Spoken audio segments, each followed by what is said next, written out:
राजकारण असो वा जनतेच्या समस्या, प्रत्येक क्षणावर लक्ष ठेवणारा एकच चॅनल, महाराष्ट्र लाईव्ह न्यूज।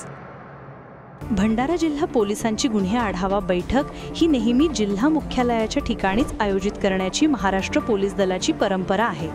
परंतु भंडारा जिल्हा पोलीस अधीक्षक श्री नूरुल हसन यांनी भंडारा जिल्हा पोलीस अधीक्षक पदाचा कार्यभार स्वीकारल्यापासून त्यांनी त्यांच्या अभिनव संकल्पनेतून भंडारा जिल्हा पोलिसांची गुन्हे आढावा बैठक जिल्हा मुख्यालयाबाहेर घेण्यात येतील असे सांगितले होते।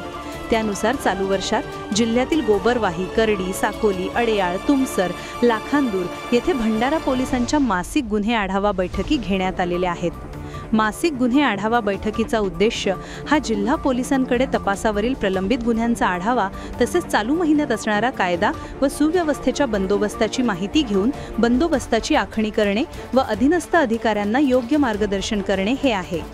चालू महिन्यात होणाऱ्या नगर परिषद निवडणुकी संबंधाने संभाव्य अडीअडचणींची माहिती घेण्याकरिता भंडारा जिल्हा पोलीस अधीक्षक नूरुल हसन यांनी माहे ऑक्टोबर 2025 ची मासिक गुन्हे आढावा बैठक आंधळगाव येथे घेण्यात आली। या गुन्हे बैठकीला जिल्हा पोलीस अधीक्षक श्री नूरुल हसन, अपर पोलीस अधीक्षक श्री निलेश मोरे तसेच जिल्ह्यातील सर्व उपविभागीय पोलीस अधिकारी, सर्व पोलीस ठाणे प्रभारी अधिकारी आणि सर्व शाखा प्रमुख उपस्थित होते।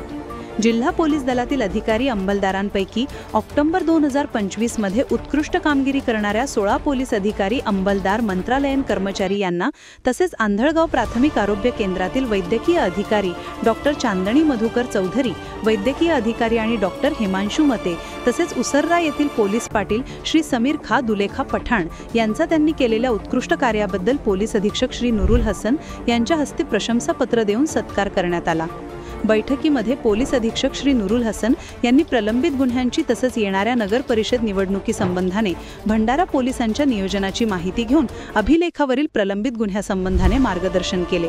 तसेच जिल्ह्यातील सर्व पोलीस ठाणे प्रमुखांना त्यांचे क्षेत्रात लपून छपून सुरू असलेले सर्व प्रकारच्या अवैध धंद्यांवर कायदेशीर कारवाई करण्याबाबत आदेश दिले। एक चर्चासत्र सुद्धा ऑर्गनाइज होते।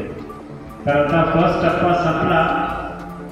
लंच नंतर जे सेकंड टप्पा पोलीस पाटील, गणमान्य व्यक्ती आणि पत्रकारांसोबत एक चर्चासत्र ऑर्गनाइज करायची होता, तर तो आता चालू आहे।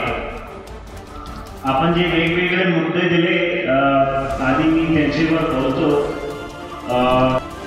दिलीप रेहेपाडे, तालुका प्रतिनिधी, महाराष्ट्र लाईव्ह न्यूज, मोहाडी।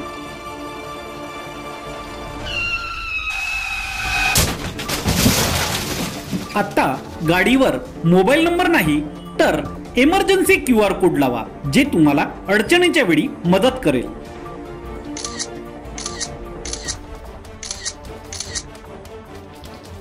बनवा व्हिडिओ, पाठवा व्हिडिओ, आम्ही तुमच्या न्याय हक्कासाठी लढा देऊ।